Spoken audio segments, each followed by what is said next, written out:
El comentario de nuestro compañero Emerson Soriano. Gracias, Roberto. Un minuto en la Z, un siglo con el pueblo. Ahorita hablábamos, antes de entrar en mi comentario, ahorita hablábamos de los miedos. Ahí básicamente lo encontré, el otro tipo de miedo. Había dicho que existía el miedo cerval y no recordaba el otro. El otro miedo es el atávico, que es aquel por el cual se encuentra vinculado las personas con sus ascendientes, con un temor ancestral dentro del marco de su familia. Pero a partir de ahí se desarrollan infinidad de fobias y lo que tú denominabas ahorita como pánico ese tipo de cosas. Hay la tanatofobia, hay la algofobia, el miedo por la muerte, miedo al dolor. Hay muchísimas infinidad. Hay una fobia en la actualidad que en cualquier momento yo estaré hablando de eso, la pluviofobia. La gente, ahora mismo la gente cuando dicen lluvia se paniquea, como dice Cuco. Bueno. Que también existió, hermano Emerson, que también existió con el COVID. Sí, pero ya eso pero cuando un tipo de fobia, la gente de hecho en determinado momento podría desarrollar hasta el trastorno de se me va ahora mismo, pero que la gente hacía todos los síntomas del COVID sin tener COVID. Sin tener COVID. Usted dice la hipocondría. La hipocondría. Gracias, Emerson. Pero hubo personas, mire, yo le voy a decir algo. Uno se ríe, pero es una realidad. Yo conozco un amigo, Emerson. No hay cosa más poderosa que la mente. No, espérate. Que le dan el diagnóstico de el VIH-Sida a otro amigo y quien se desmayó fue él, que acompañaba al amigo. Imagínese usted. ¿Cómo impacta eso? Sí, es terrible. Adelante, miren, señores. Por estos días se ha estado denunciando en los medios de comunicación que el asunto del bono navideño que acostumbra dar el gobierno central me refiero, no ha estado llegando a manos de los destinatarios que tiene en su intención en términos teleológicos. El bono, de verdad, yo no hago el comentario porque yo simpatice con el bono. Para mí siempre lo he visto como algo despreciable que contribuye a multiplicar lo que es el clientelismo disfrazado de inversión social. No es verdad que ninguna persona que reciba la humillación de una cajita, de un bono a cambio de fidelidad electoral está siendo dignificada en lo absoluto. Eso es una manera de clientelar de la política que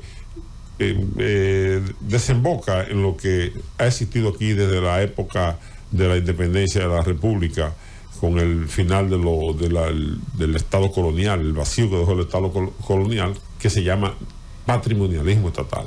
El funcionario confunde sus bienes propios, con los bienes del Estado, mejor dicho, con los suyos propios. Entonces empieza a dilapidar esos bienes del erario.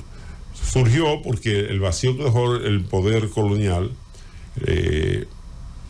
hizo surgir, valga la redundancia, los llamados caudillos regionales, que se agenciaban apoyo en función de dádivas, de paga de dinero, así tenían hasta ejércitos y ese tipo de cosas. Después vino cierta suerte de sultanismo con Trujillo, y luego un neopatrimonialismo que ha estado practicándose a partir de cuando de la primera ola democrática de la República Dominicana, que lo mencioné la semana pasada, según la clasificación que le hace Jonathan Hetling en su obra La lucha por la democracia política en la República Dominicana. Bueno, pues ese neopatrimonialismo lo que hace es disminuir las personas. Hoy precisamente mi artículo versa sobre una sátira que le he hecho a ese sistema y a muchos legisladores que han accedido una curul en el Congreso gracias, merced al método de voto preferencial y el método de elección de Hunt. O sea, ahí llega a ser legislador el que más aptitudes tiene, no es el que más vocación de servicio real tiene, sino el que más dinero tiene, sin importar que sea rifero, que sea un narco o que sea un patán en términos de competencias. Entonces, yo le he hecho un artículo hoy que se llama La Casa de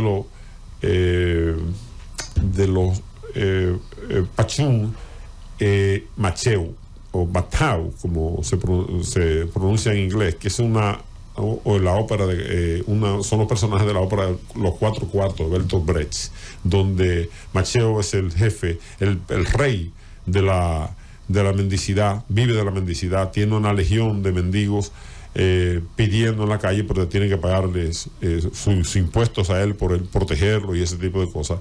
Y Matau es el Maki Navaja, que creo que fue quien inspiró la canción de Pedro Navaja de Rubén Blades, que es el delincuente mayor. Entonces, yo digo que hay una parodia por las noches en ese lugar de la feria, una parodia eficaz, pero desdichada, de lo que hacen en el día los legisladores, algunos legisladores en el Congreso Nacional, porque en las noches ahí hay un mercado turco donde se negocia la dignidad de las personas, y todos lo saben. Eso está lleno de trabajadoras sexuales, está lleno de alcahuetes que las vigilan, les exigen, le cobran, le quitan el dinero y ese tipo de cosas. Entonces, ese es el rumbo del artículo. De la misma manera, critico que por esta fecha estos señores de la legislatura, o de la ley, perdón, de la legislación que se ocupan de legislar en nuestro país, van practicando el rito de la humillación, como dije ahorita, a través de dar dádivas, hacer fiestecitas, dar funditas, dar el propio bono a cambio de una fidelidad electoral, algo que totalmente le convierte el país en un desastre.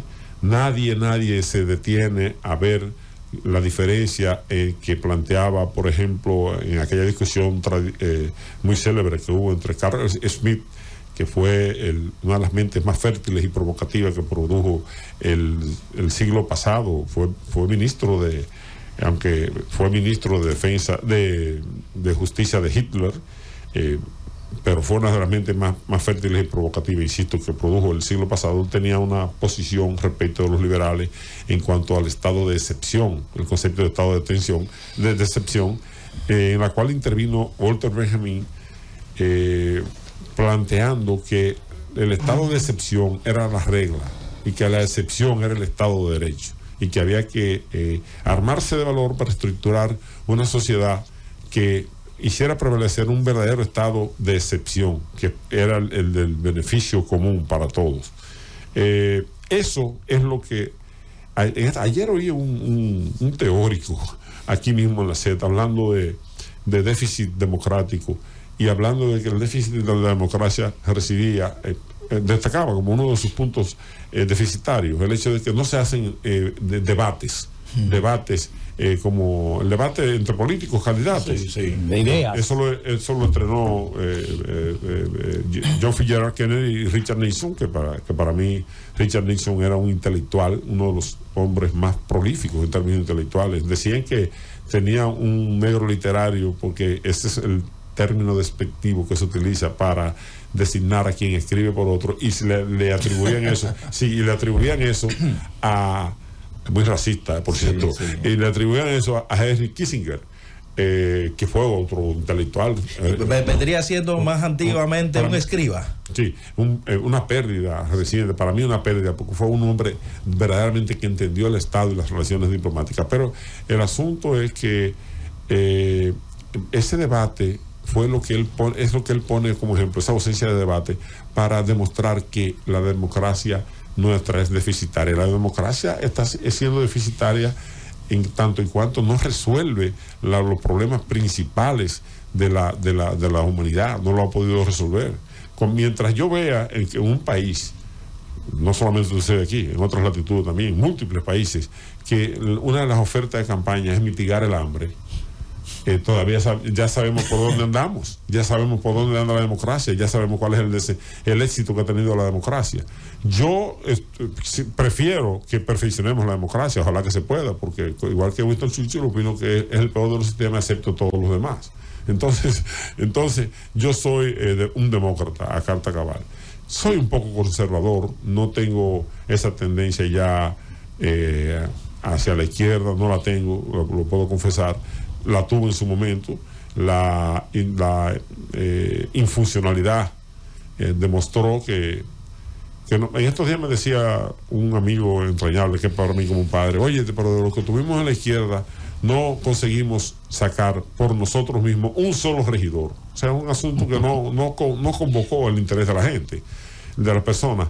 Pero yo sí siento que ese estado general de excepción es el punto más importante a destacar cuando se habla de déficit democrático.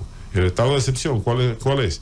El estado de los inmigrantes, en que se encuentran los inmigrantes sin ningún derecho, el estado de los seropositivos sin ningún derecho, el estado de los más infelices, el término más, los precariados, para usar un término políticamente correcto, de los precariados, cuando no tienen acceso a medicina, a salud, a alimentación, el estado de los niños que están en nuestros barrios, que permanentemente están llenos de parásitos, desnudos, descalzos, mientras los que están disfrutando del Estado de Derecho en que supuestamente provee la democracia constitucional, las democracias liberales, están consumiendo junto a sus hijos, pagando universidad fuera del país, en Oxford, en Yale, en Harvard, todo lo que esos niños necesitan para comer y qué sé yo, experimentar la plasticidad cerebral de la que tanto se habla, consumiendo los alimentos necesarios, las proteínas necesarias en el momento más importante. Entonces, dicho todo esto, y habida cuenta de que se está denunciando que esos bonos no han llegado a las manos que debieron llegar, mi petición para el señor presidente es que haga una investigación exhaustiva sobre el particular, porque definitivamente parece que se han quedado en el camino, o para determinar cómo se manejó la entrega de los bonos, dónde están y quiénes son quienes lo tienen.